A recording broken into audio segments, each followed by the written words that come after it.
Cuando Fernanda me invita a pensar o a disertar sobre construir un estado abierto de la teoría a la práctica, a mí me brincaron 100.000 debates internos, porque vuelven a salir todas esas preguntas que vos te haces, y en este contexto particular yo me voy a referir a los ámbitos subnacionales y más en los contextos locales.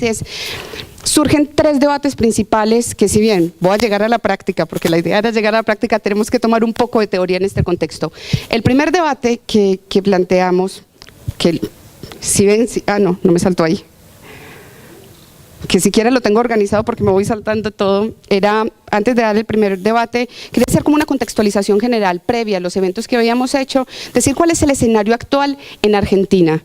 O sea, Argentina actualmente tiene como eje o tiene muchísimo énfasis en políticas públicas vinculadas al gobierno abierto, y hay una gran vinculación entre las políticas nacionales, provinciales y locales. ¿Esto qué nos genera? Nos genera un escenario óptimo para la implementación del paradigma, y también hay una comunicación en donde este tema que ha sido tan ajeno y que yo planteo que todavía sigue siendo ajeno y que tenemos muchísimo desconocimiento sobre la materia, se empieza a colocar en un escenario en donde las resistencias se están teniendo que romper a punta de eventos, capacitación y a punta de prácticas. A punta me refiero a partir de estos tipos de hechos.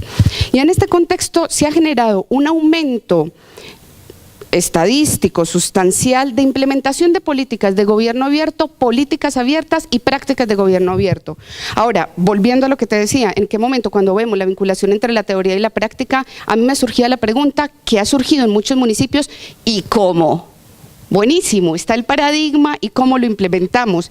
Y en ese contexto surge en sí el debate mismo, que no puede desvincular ni a la teoría ni a la práctica. Si vamos a decir cómo vinculamos, cómo implementamos el gobierno abierto, tenemos obligatoriamente que ir a ver qué entendemos por gobierno abierto, porque no podemos implementar políticas de gobierno abierto si no tenemos claro el contexto teórico que estamos tomando. En ese ámbito, desde el portal Gobierno Local, que después pasó a la Dirección Nacional de Capacitación Municipal de la Secretaría de Asuntos Municipales, nosotros pensábamos, y aquí nosotros tenemos el paraguas del gobierno abierto, paraguas le pongo entre comillas porque no es parar aguas, sino cómo lo vemos, y lo vemos en un amplio ámbito del acceso a derechos, que en este instante no voy a profundizar en ello, en una relación permanente entre la transparencia, la participación ciudadana, la colaboración, bajo la línea del acceso a la información, y en un contexto territorial. ¿Por qué voy a hacer énfasis en este ámbito, en el contexto territorial? Porque es que es en el territorio, no en la idea del territorio, en el espacio en donde el gobierno abierto se va a materializar. Cuando hablamos gobierno abierto a nivel nacional, tenemos que pensar que esa idea se materializa en algún espacio. ¿Y en dónde se materializa?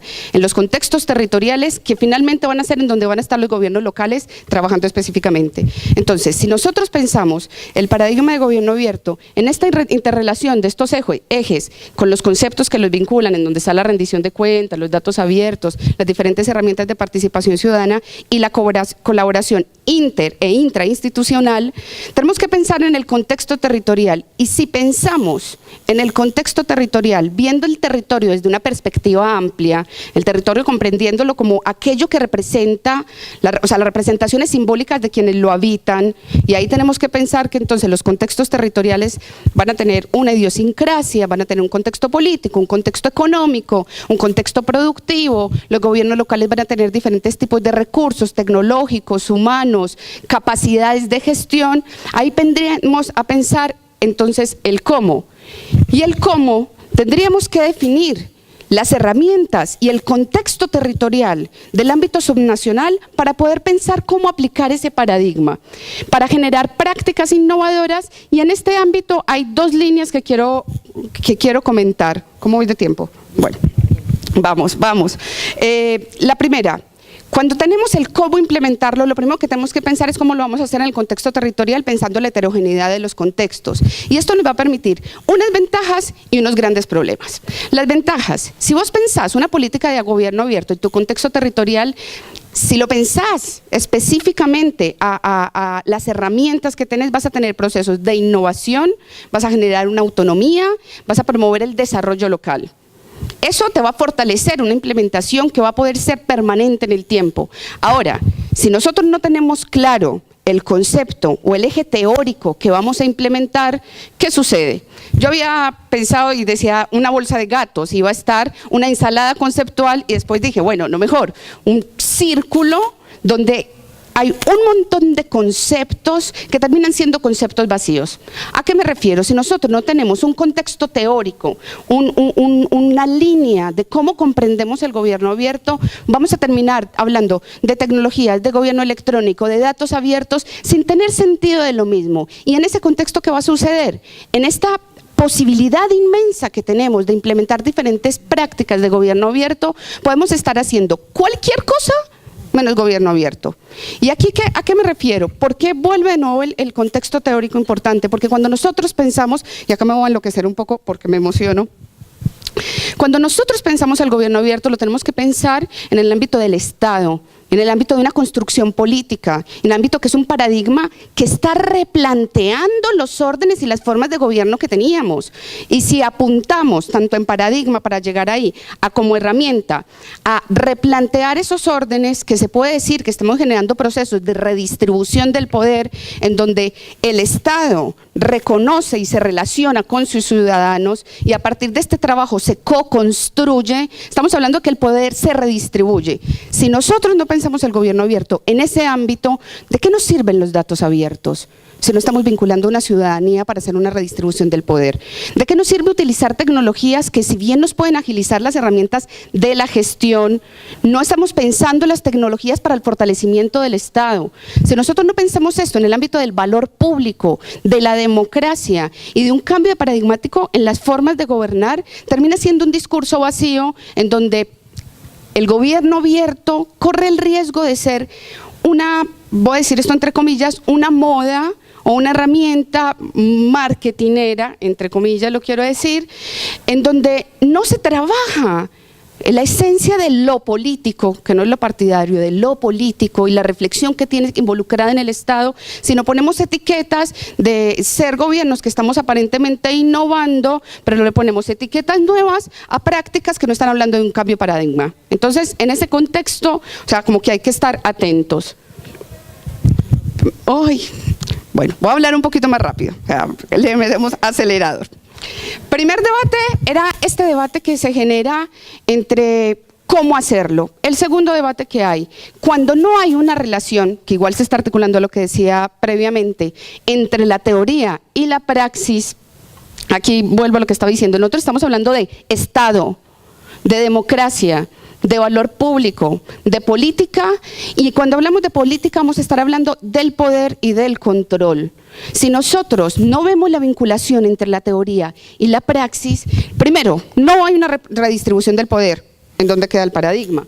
Segundo, se va a generar, y que a mí esto me parece grave, y aquí voy a tomar un poco, mover un poco la filosofía política, retrotrayendo a Foucault, a sociedades disciplinadas, en donde el Estado va a generar herramientas de control unilateral, con más herramientas, porque ahora tiene más herramientas que son las herramientas tecnológicas. O sea, tenés un acceso a la información y a los datos de los usuarios, y si no se aplica el paradigma en este contexto, vas a tener unas herramientas de control unilaterales, en donde el ciudadano va a terminar siendo instrumentalizado para el discurso de la redistribución del poder. O sea, si estos datos no dan una significación y no se puede redistribuir, generar una reciprocidad, termina siendo un discurso vacío.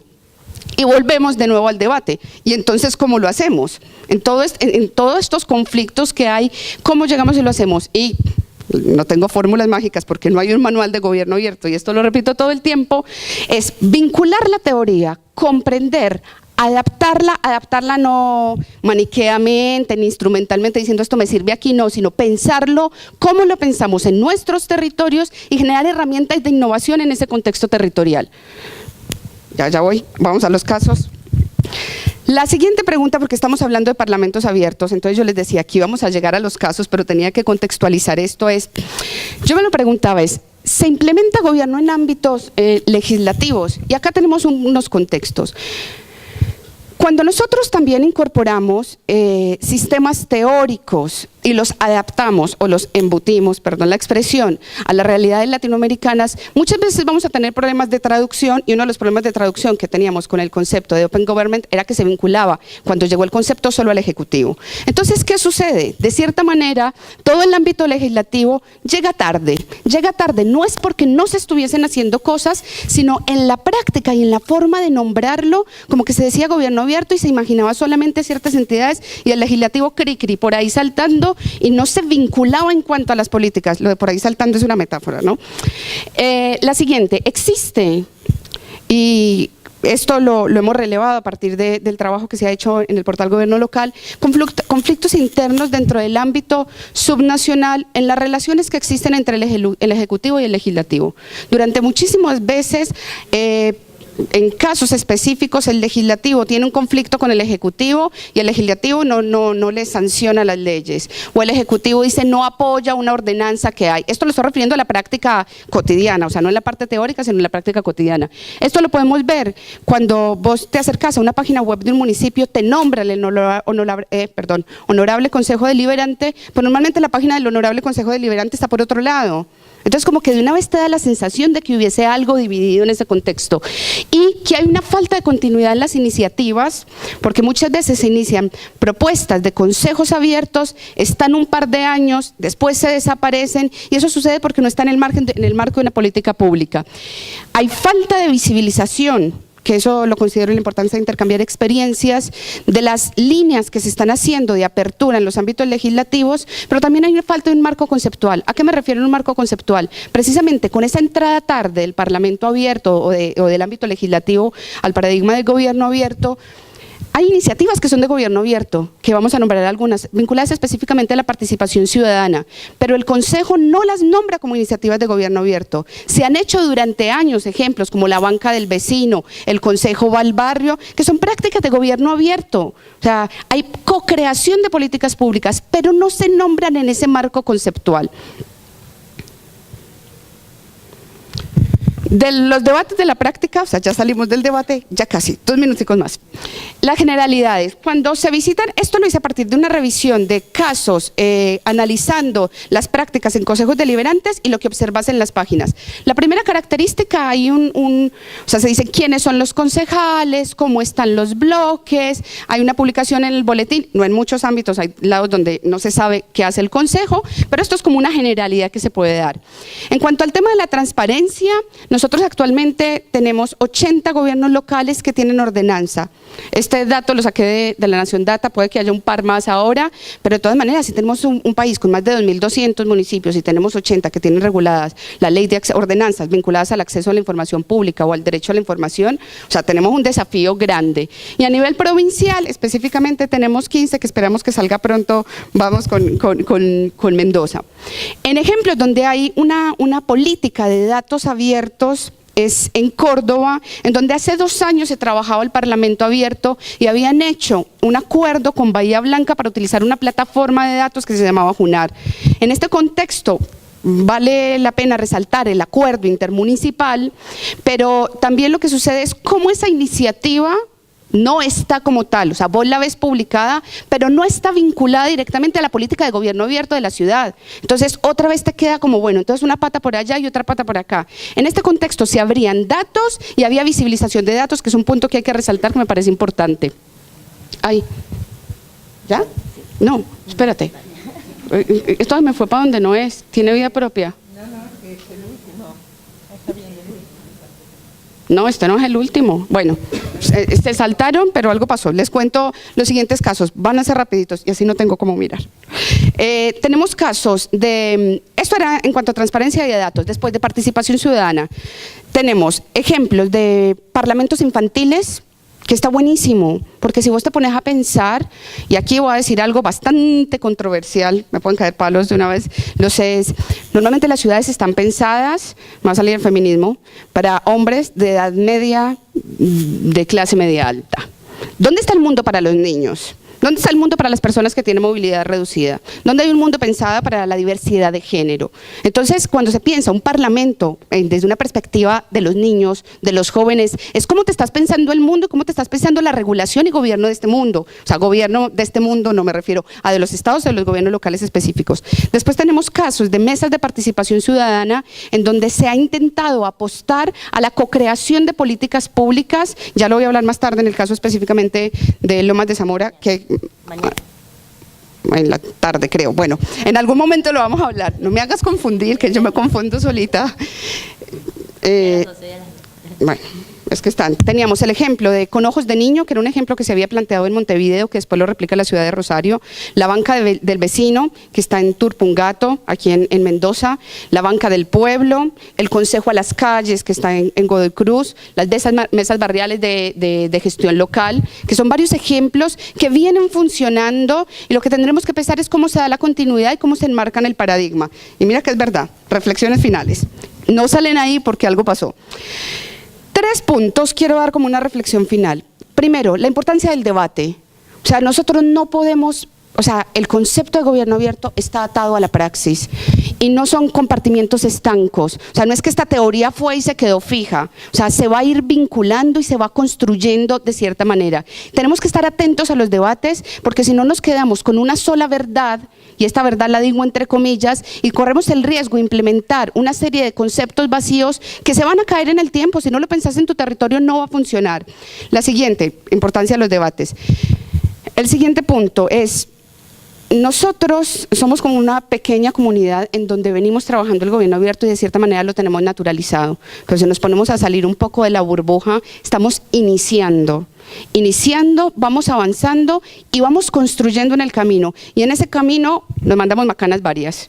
En el concepto, en cómo lo implementamos, y que acá no es dar palo a los errores, lo que vos decías es, bueno, si estamos haciendo una apuesta a un cambio de paradigma no se dice por la mañana, era gobierno antes, ahora es gobierno abierto. Es un proceso que implica un cambio cultural con muchísimas resistencias. Entonces, en este andar y construir vamos aprendiendo, y si bien yo soy crítica con esto y me lo pienso, siempre es quién nos dice cómo gobernar, que tendremos que pensar las formas de colonialismo de gobierno, y por eso tenemos que generar los procesos de autonomía en los contextos locales, según el territorio. También soy absolutamente optimista, porque si nosotros hacemos permanentes debates y pensamos la teoría y la praxis, creo que podemos tomar el paradigma de gobierno abierto para un fortalecimiento democrático que luche contra la delegitimación del Estado, en la cual estamos.